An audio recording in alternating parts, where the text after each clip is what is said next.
There may be people whose refrain is no, we can't, but I believe, yes, we can. The president optimistic his jobs plan will turn things around despite more disappointing jobs news today. Check your cantaloupe. It may have come from a batch that's killed several people. We have a recall to tell you about. How'd you do that? I don't know. And if you are technically challenged, this couple will make you feel better and give you a great laugh. Your Independent News Network starts right now.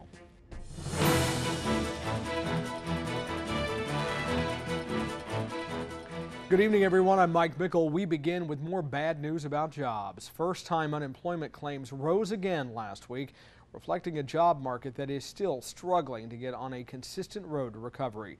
About 428,000 Americans filed for their first week of unemployment benefits last week. It marks the highest level of new claims since last June. Last week, President Obama renewed his push for Congress to once again extend federal unemployment benefits, which are currently set to expire at the beginning of next year. He's spending this week touting his American Jobs Act, trying to get Congress to pass it. They don't want to pass it because it would give me a win.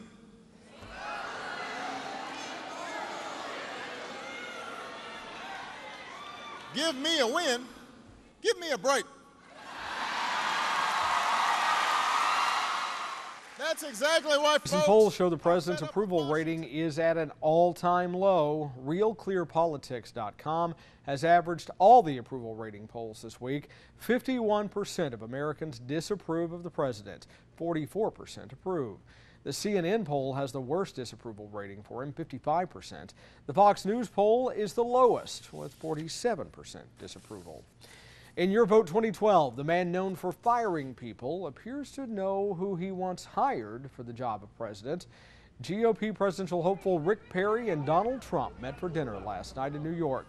The pair made their way through a sea of reporters in Manhattan. They dined at an upscale French restaurant on the Upper West Side. Trump says before last night, the two had never met in person, but they had talked on the phone. Check the label on your cantaloupe. The FDA is warning us not to eat Rocky Ford cantaloupes shipped by Jensen Farms in Colorado. The melons have been recalled because of a possible link to countrywide outbreak of listeria. At least 4 people have died from the bacterial infection. Dozens of others are sick. The cantaloupe was shipped to 17 states between July 29th and September 10th. They include Colorado, Illinois, Wyoming, Tennessee, Utah, Texas, Minnesota, Kansas, New Mexico, North Carolina, Missouri, Nebraska, Oklahoma, Arizona, New Jersey, New York, and Pennsylvania. This is the first time an outbreak of listeria has been associated with cantaloupe. Normally the culprits are meats and cheeses. Listeria causes fever and muscle aches. Meanwhile, the USDA is taking on more E. coli testing. Right now, some meat products can be sold with small traces of certain strains of that bacteria.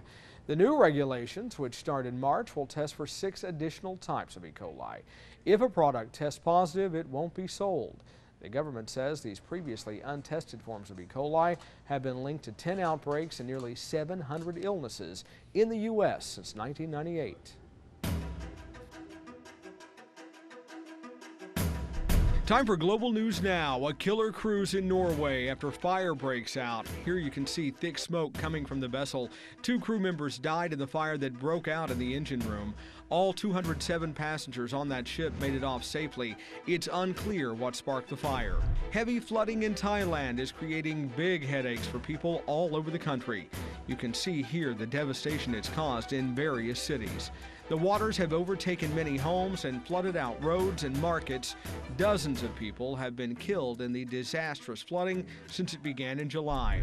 For centuries, the Catholic Church has banned its priests from getting married.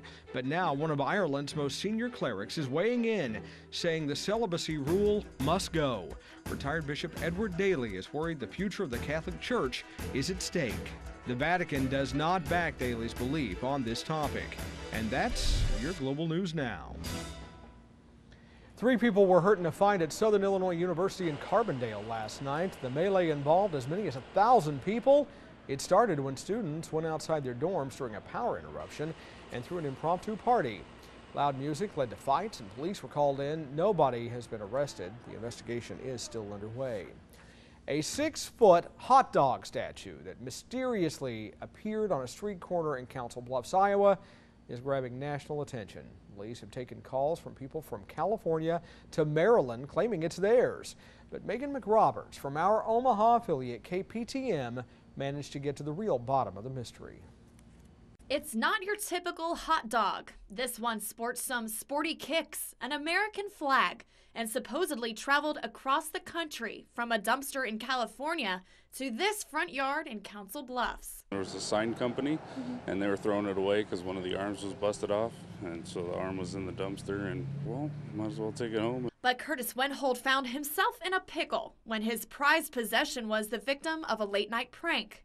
The 6 to 7 foot statue was found on this street corner, a bus stop, and one concerned woman called saying it was relishing a little too much attention and scaring those children. Looked like someone was in it, so yeah, and it was kind of creepy for us. Freaky. I thought it was gonna eat me. But where the statue actually belonged, just neighborhoods away, the owner was proud of the attention that it garnished and was disappointed to see nothing but divots in the ground and drag marks where it used to stand.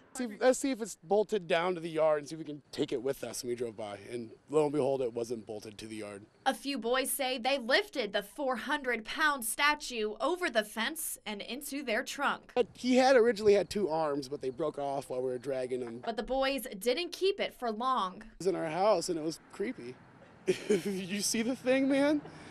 So the statue, minus its arms, were left for the taking. I'm glad to see him go. Wendhold says he learned his lesson. Probably chain it down. I was thinking about doing it right before it got stolen. But since I was able to catch up with the thieves, I'm sure the rightful owner will relish in the fact that he can now get his entire statue back. Megan McRoberts reporting for INN News. That statue sells online for about $650. It's been bought and displayed as far away as Japan. Next, a new feature on Facebook, giving you more control over who sees what. We'll tell you how it works. And if you gotta go, you may as well go on a porta potty like this one. It's one of 10 competing for title of Best Bathroom. We'll tell you who else is in the running. And the latest darlings of the internet. A confused couple trying to get their webcam working. These stories and more next on INN.